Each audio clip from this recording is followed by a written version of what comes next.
இன்றே டவுன்லோட் செய்து உங்கள் ஃபேவரட் ஷோக்களை என்ஜாய் பண்ணுங்க. என்னக்கா ஒரு மாதிரியா இருக்கீங்க? அது ஒண்ணும் இல்ல ஜெயந்தி. இன்னைக்கு மாமா கழுத்தை புடிச்சுக்கிட்டு உன்னை கொன்னுடுவேன்னு சொன்னது எனக்கு ஒரு மாதிரியா இருக்கு. அட விடுங்கக்கா, நமக்கு இதெல்லாம் புதுசா என்ன? இல்லதான், ஆனா பசங்க வளர்ந்துட்டாங்க. இதுக்கப்புறம் நீ தேவையில்லைன்னு சொன்னது மனசுக்கு ரொம்ப கஷ்டமா இருக்கு. இல்லக்கா, அவர் எது கோவத்துல சொல்லியிருப்பாரு. அதெல்லாம் நீங்க எதுவும் பெருசா எடுத்துக்காதீங்க. அம்மா அம்மா, என்ன சித்ரா? என்ன சித்ரா, எதுக்காக இப்படி ஓடி வர? அங்க ஒரு பெரிய கொடுமையே நடக்குதுமா. இந்த அக்காவும் கருணா அண்ணனும் எப்பவுமே ஒண்ணு சேரக்கூடாதுன்னு அப்பாவும் சித்தப்பாவும் பிளான் பண்ணிட்டு இருக்காங்க. ஐயோ, என்ன சொல்லு சித்ரா, என்ன பிளான் பண்ணிட்டு இருக்காங்க? ஆமா சித்தி, நாளைக்கு அவங்க டிவோர்ஸ் கேஸோட ஃபர்ஸ்ட் ஹியரிங்கா. ஐயோ, அதுக்கு இவங்க ரெண்டு பேரும் தவறாம போகணும். அப்பாவும் சித்தப்பாவும் போக சொல்லிட்டு இருக்காங்க. வழக்கம் போல கருணா அண்ணா வேற வழி இல்லாம தலையாட்டிட்டாரு. இந்து அக்காவும் அண்ணன் டிவோர்ஸ் பேப்பர்ல கையெழுத்து போட்ட கோவத்துல எதுவுமே சொல்லாம அமைதியா இருந்துட்டாங்க.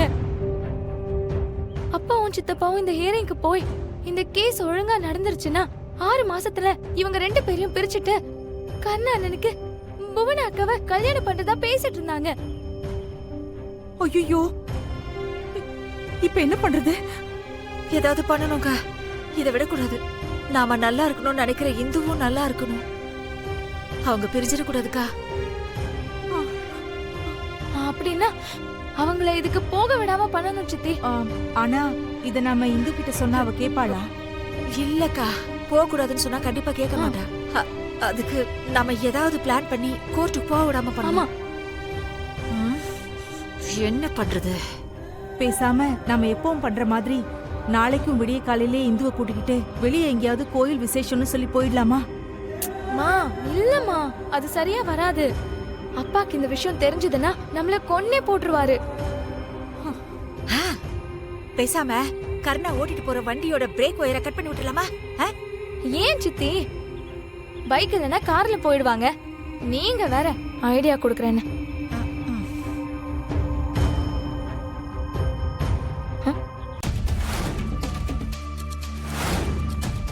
சித்தி, என்னது இது?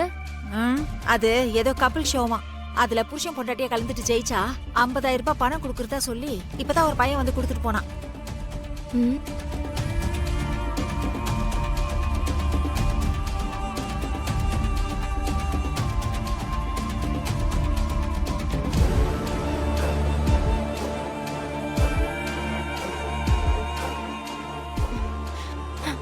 சித்தி, ஒரு ஐடியா.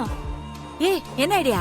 நாளைக்கு அவங்க ரெண்டு பேரும் அங்க போகாம இந்த கப்பல் கான்டெஸ்ட்க்கு அனுப்பி வச்சுட்டா? ஆனா அவங்க எப்படி அதுக்கு போவாங்க?